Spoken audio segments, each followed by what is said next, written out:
Hi everyone. आज की कहानी है मुंशी प्रेमचंद जी द्वारा लिखी घर जमाई। हरिधन जेठ की दोपहरी में ऊख में पानी देकर आया और बाहर बैठा रहा।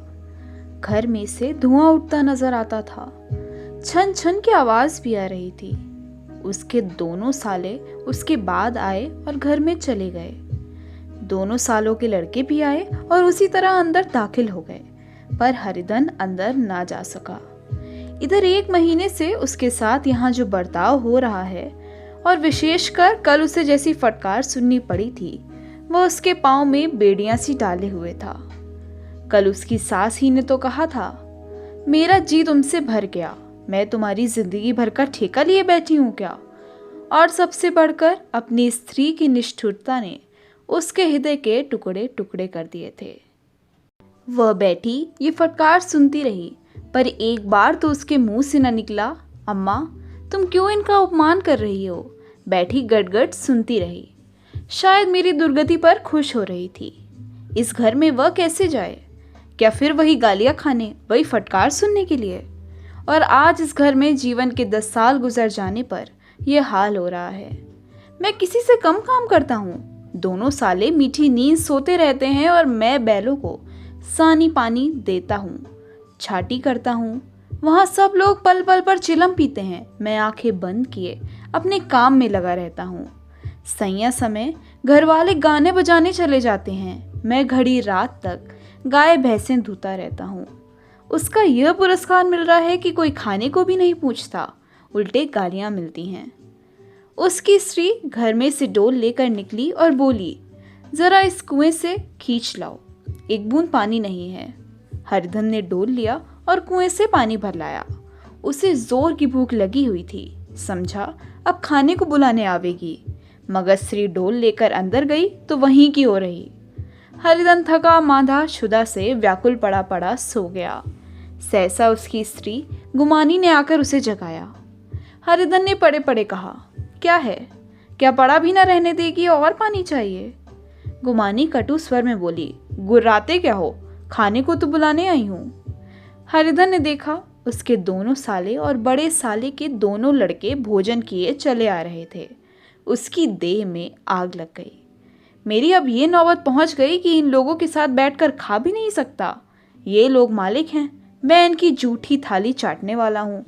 मैं इनका कुत्ता हूँ जिसे खाने के बाद एक टुकड़ा रोटी डाल दी जाती है।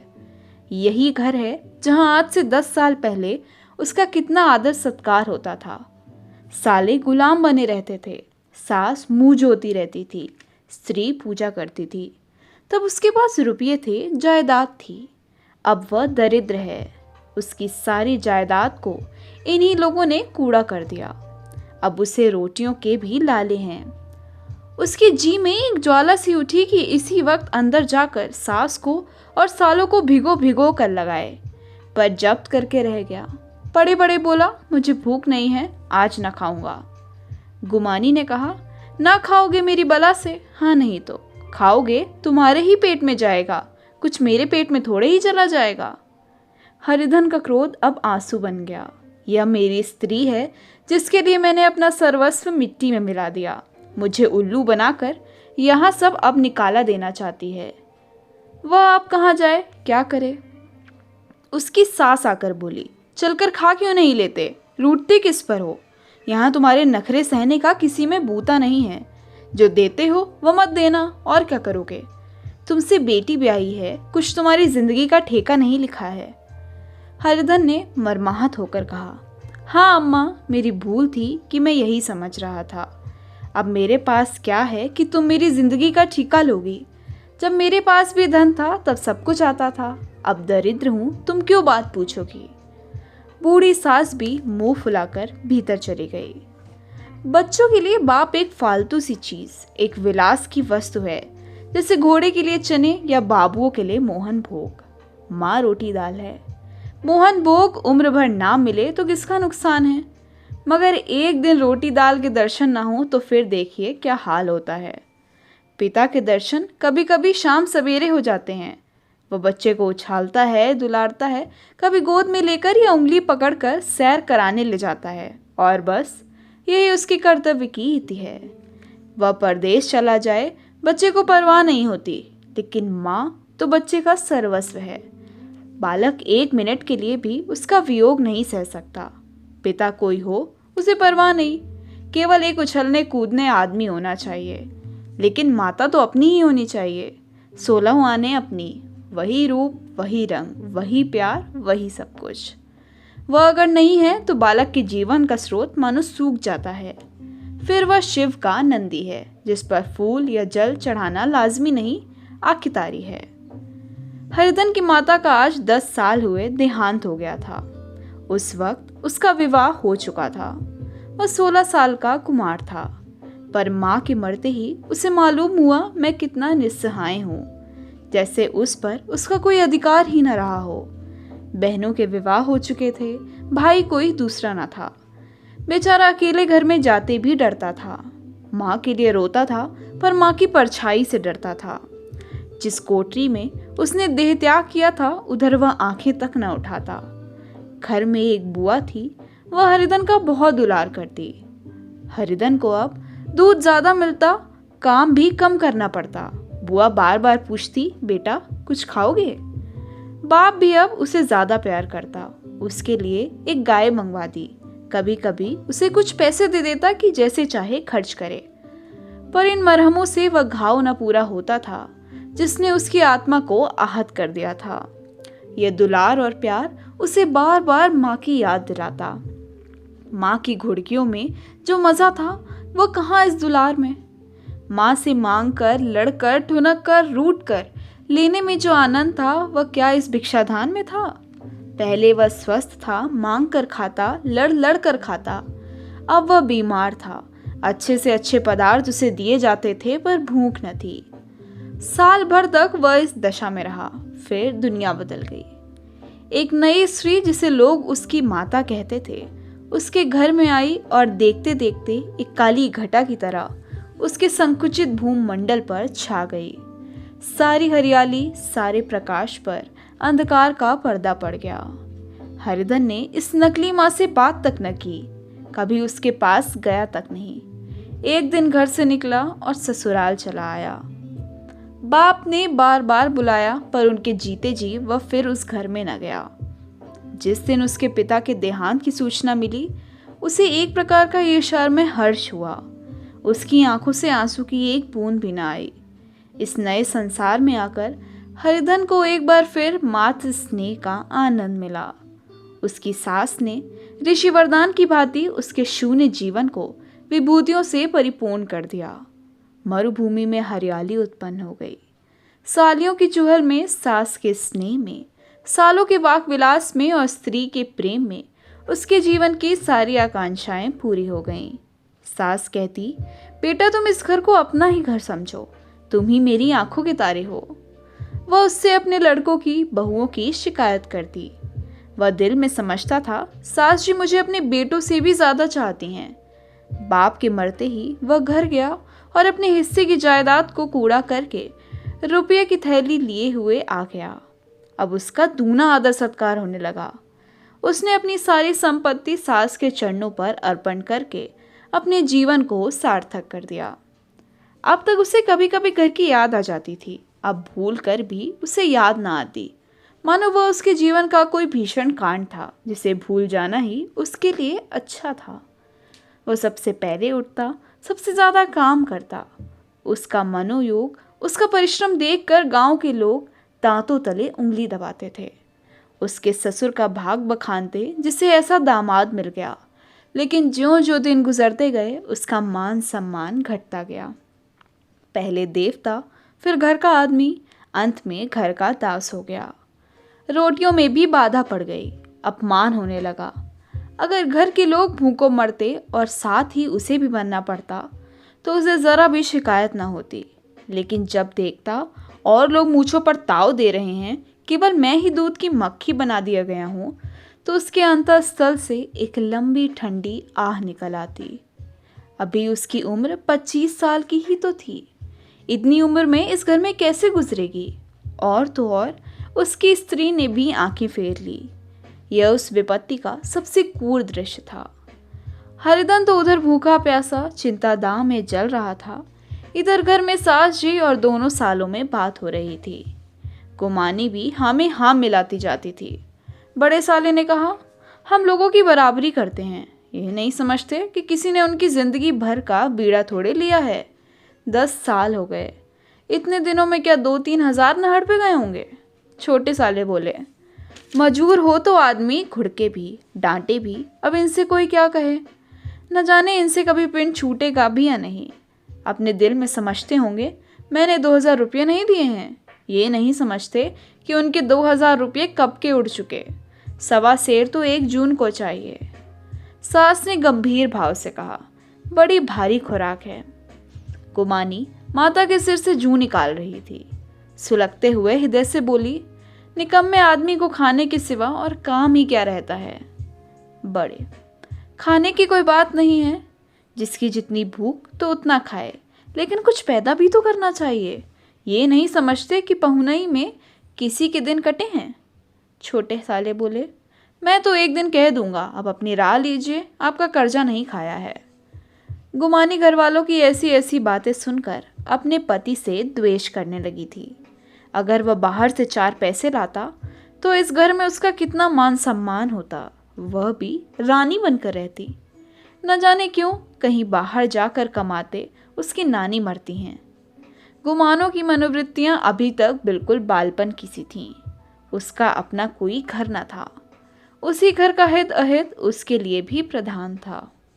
वह भी उन्हीं शब्दों में विचार करती, इस समस्या को उन्हीं आंखों से देखती जैसे उसके घर वाले देखते थे।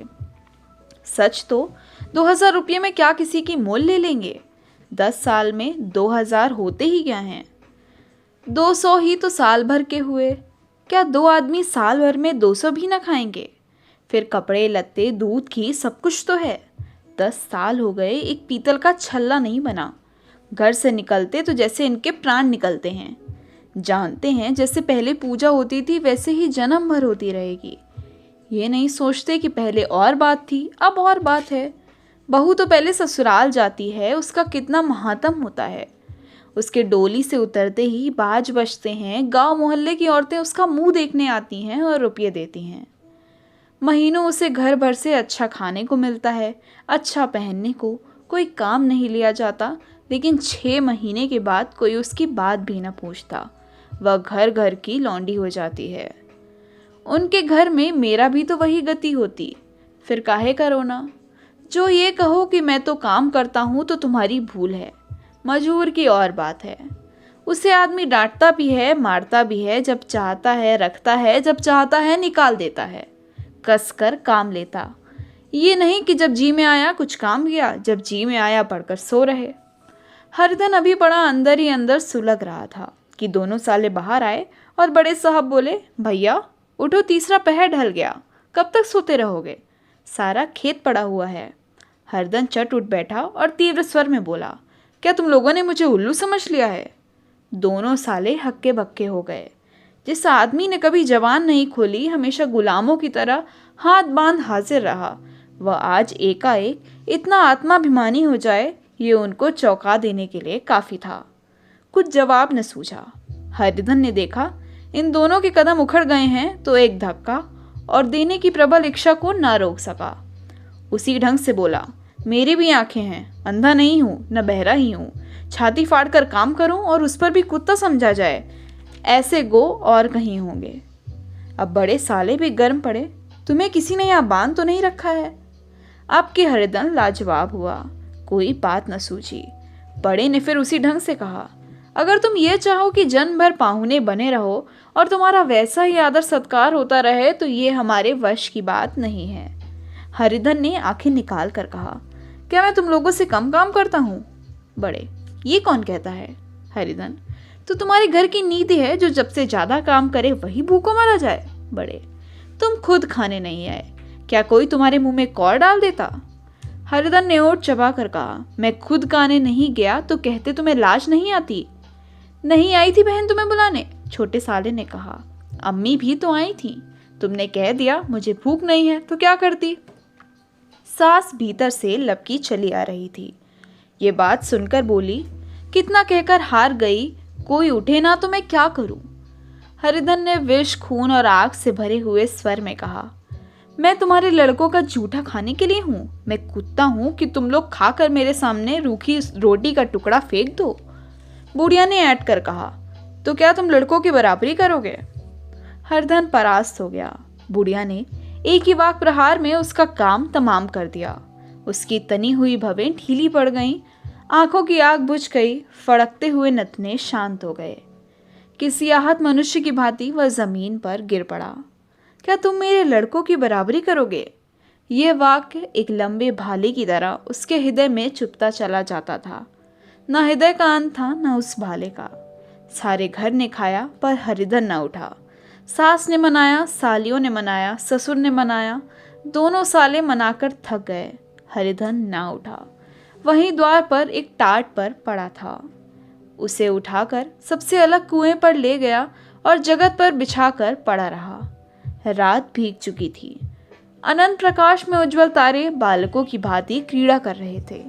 कोई नाचता था, कोई उछलता था, कोई हंसता था, कोई आंखें भींच कर फिर खोल देता। कोई साहसी बालक सपाट भरकर एक पल में उस विस्तृत क्षेत्र को पार कर लेता था और ना जाने कहाँ छिप जाता था। हरिधन को अपना बचपन याद आया, जब वह भी इसी तरह क्रीड़ा करता था। उसकी बाल स्मृतियां उन्हीं चमकीले तारों की भांति प्रज्वलित हो गईं। वह अपना छोटा सा घर, वह आम के बाग जहां वह केरियां चुना करता था, वह मैदान जहां वह कबड्डी खेला करता था, सब उसे याद आने लगे। फिर अपनी स्नेहमयी माता की सदैव मूर्ति उसके सामने खड़ी हो गई। उन आंखों में कितनी करुणा थी, कितनी दया थी। उसे ऐसा जान पड़ा मानो माता आंखों में आंसू भरे उसे छाती से लगा लेने के लिए हाथ फैलाए उसकी ओर चली आ रही है। वह उस मधुर भावना में अपने को भूल गया। ऐसा जान पड़ा मानो माता ने उसको छाती से लगा लिया है और उसके सिर पर हाथ फेर रही है। वह रोने लगा, फूट फूट कर रोने लगा। उसकी आत्मसम्मोहित दशा में उसके मुंह से यह शब्द निकला, अम्मा, तुमने मुझे इतना भुला दिया। देखो तुम्हारे प्यारे लाल की क्या दशा हो रही है। कोई उसे पानी को भी नहीं पूछता। क्या जहां तुम हो वहां मेरे लिए जगह नहीं है? सहसा गुमानी ने आकर पुकारा, क्या सो गए तुम? नौच किसी को ऐसी राक्षसी नींद आए, चलकर खा क्यों नहीं लेते? कब तक कोई तुम्हारे लिए बैठा रहे? हरिधन उस कल्पना जगत से कूल प्रत्यक्ष में आ गया। वहीं कुएं की जगत थी, वहीं फटा हुआ टाट और गुमानी सामने खड़ी रही। कब तक कोई तुम्हारे लिए बैठा रहे? हरिधन उठ बैठा और मानो तलवार म्यान से निकाल कर बोला, भला तुम्हें मेरी सुध तो आई? मैंने तो कह दिया था मुझे भूख नहीं है। गुमानी, तो कै दिन न खाओगे? अब इस घर का पानी भी न पीऊंगा। तुझे मेरे साथ चलना है कि नहीं? दृढ़ संकल्प से भरे हुए इन शब्दों को सुनकर गुमानी सहम उठी। बोली, कहाँ जा रहे हो? हरिधन ने मानो नशे में कहा, तुझे इससे क्या मतलब? मेरे साथ चलेगी या नहीं? फिर पीछे से ना कहना मुझसे कहा नहीं। गुमानी आपत्ति के भाव से बोली, तुम बताते क्यों नहीं कहाँ जा रहे हो? तू मेरे साथ चलेगी या नहीं? जब तक तुम बता ना दोगे मैं ना जाऊंगी। तब मालूम हो गया तू नहीं जाना चाहती। मुझे इतना ही पूछना था, नहीं अब तक मैं आधी दूर निकल गया होता। यह कहकर वह उठा और अपने घर की ओर चला। गुमानी पुकारती रही, सुन लो, पर उसने पीछे फिर कर भी न देखा। 30 मील की मंजिल हरिधन ने 5 घंटों में तय की। जब वह अपने गांव की अमराइयों के सामने पहुंचा तो उसकी मातृ भावना उषा की सुनहरी गोद में खेल रही थी। उन वृक्षों को देखकर उसका विद्वल हृदय नाचने लगा। मंदिर का वह सुनहरा कलश देखकर वह इस तरह दौड़ा मानो एक छलांग में उसके ऊपर जा पहुंचेगा। वह वेग में दौड़ा जा रहा था मानो उसकी माता गोद फैलाए उसे बुला रही हो।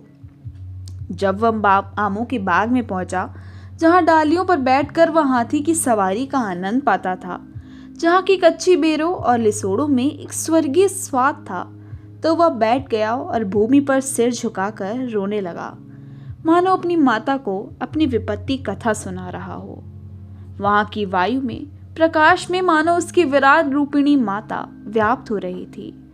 वहां की अंगुल अंगुल भूमि माता के पद चिन्हों से पवित्र थी। माता के स्नेह में डूबे हुए शब्द अभी तक मानो आकाश में गूंज रहे थे। इस वायु और इस आकाश में न जाने कौन सी संजीवनी थी जिसने उसके शोकार्त हृदय को बालोत्साह से भर दिया। वह एक पेड़ पर चढ़ गया और आम से आम तोड़ तोड़ कर खाने लगा। सास के वह कठोर शब्द, स्त्री का वह निष्ठुर आघात, वह सारा अपमान भूल गया। उसके पांव फूल गए थे, तलवों में जलन हो रही थी, पर इस आनंद में उसे किसी बात का ध्यान न था। सहसा रखवाले ने पुकारा, वह कौन ऊपर चढ़ा हुआ है रे? उतर, अभी नहीं तो ऐसे पत्थर खींच कर मारूंगा कि वहीं ठंडे हो जाओगे। उसने कई गालियां भी दी। इस फटकार और इन गालियों में इस समय हरिधन को अलौकिक आनंद मिल रहा था। वह डालियों में छिप गया, कई आम काट काट कर नीचे गिराए और जोर से ठट्ठा मार कर हंसा। ऐसी उल्लास से भरी हुई हंसी उसने बहुत दिन से ना हंसी थी। रखवाले को वह हंसी परिचित से मालूम हुई, मगर हरिधन यहाँ कहाँ? वह तो ससुराल की रोटियां तोड़ रहा है। कैसा हंसोड़ा था, कितना चिबिल्ला, ना जाने बेचारे का क्या हाल हुआ। पेड़ की डाल से तालाब में कूद पड़ता था। अब गांव में ऐसा कौन है? डांट कर बोला, वहां बैठे बैठे हंसोगे तो आकर सारी हंसी निकाल दूंगा, नहीं सीधे से उतर आओ। वह गालियां देने जा रहा था कि एक गुठली आकर उसके सिर पर लगी। सिर सहलाता हुआ बोला, यह कौन शैतान है? नहीं मानता, ठहर तो मैं आकर तेरी खबर लेता हूँ। उसने अपनी लकड़ी नीचे रख दी और बंदरों की तरह चटपट ऊपर चढ़ गया। देखा तो हरिधन बैठा मुस्कुरा रहा है। चकित होकर बोला, अरे हरिधन, तुम यहाँ कब आए? इस पेड़ पर कब से बैठे हो? दोनों बचपन सखा वहीं गले मिले। यहाँ कब आए? चलो घर चलो भले आदमी, क्या वह आम भी मयस्सर न होते थे? हरिधन ने मुस्कुरा कर कहा, मगरू, इन आमों में जो स्वाद है वह और कहीं के आमों में नहीं है। गांव का क्या रंग ढंग है? मंगरू, सब चैन चान है भैया, तुमने तो जैसे नाता ही तोड़ लिया। इस तरह कोई अपने गांव घर छोड़ देता है? जब से तुम्हारे दादा मरे सारी गिरस्ती चौपट हो गई।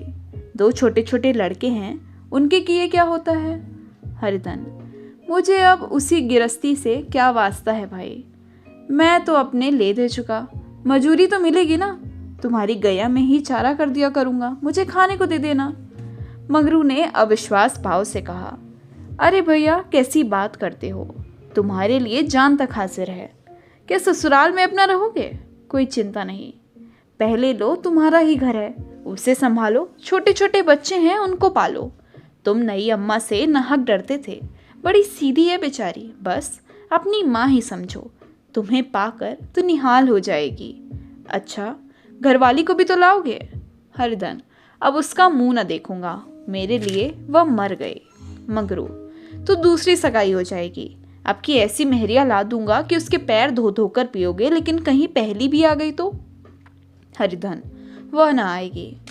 हरिधन अपने घर पहुंचा तो दोनों भाई भैया आए कहकर भीतर दौड़े और माँ को खबर दी। उस घर में कदम रखते ही हरिधन को ऐसी शांत महिमा का अनुभव हुआ मानो वह अपनी माँ की गोद में बैठा हुआ है। इतने दिनों ठोकरें खाने के बाद उसका हृदय कोमल हो गया था। जहाँ पहले अभिमान था, आग्रह था, हेकड़ी थी, वहाँ अब निराशा थी, पराजय थी और याचना थी। बीमारी का जोर कम हो चला था, अब उस पर मामूली दवा भी असर कर सकती थी। किले की दीवारें छिद चुकी थी, अब उसमें घुस जाना असह्य न था। वही घर जिससे वह एक दिन विरक्त हो गया था, अब गोद फैलाए उसे आश्रय देने को तैयार था। हरिधन का निर्वलंबन मन यह आश्रय पाकर मानो तृप्त हो गया। शाम को विमाता ने कहा, बेटा तुम घर आ गए, हमारे धनभाग, अब इन बच्चों को पालो। माँ का नाता न सही, बाप का नाता तो है ही। मुझे एक रोटी दे देना, खाकर एक कोने में पड़ी रहूंगी। तुम्हारी अम्मा से मेरा बहन का नाता है, उस नाते से भी तो तुम मेरे लड़के होते हो। हरिधन की मात्र विवल आंखों को विमाता के रूप में अपनी माता के दर्शन हुए। घर के एक एक कोने में मात्र स्मृतियों को छटा चांदनी की भांति छिटकी हुई थी। विमाता का प्रौढ़ मुखमंडल भी उसी छटा से रंजित था। दूसरे दिन हरिधन फिर कंधे पर हल रखकर खेत को चला। उसके मुख पर उल्लास था और आंखों में गर्व। वह अब किसी का आश्रित नहीं, आश्रयदाता था। किसी के द्वार का भिक्षुक नहीं, घर का रक्षक था। एक दिन उसने सुना गुमानी ने दूसरा घर कर लिया। माँ से बोला, तुमने सुना काकी, गुमानी ने घर कर लिया। काकी ने कहा, घर क्या कर लेगी, ठट्टा है, बिरादरी में ऐसा अंधेर, पंचायत नहीं अदालत तो है। हरिधन ने कहा, नहीं काकी, बहुत अच्छा हुआ। ला महावीर जी को लड्डू चढ़ाओ। मैं तो डर रहा था कहीं मेरे गले ना आ पड़े। भगवान ने मेरी सुन ली। मैं वहां से यही ठान कर चला था कि अब उसका मुंह न देखूंगा।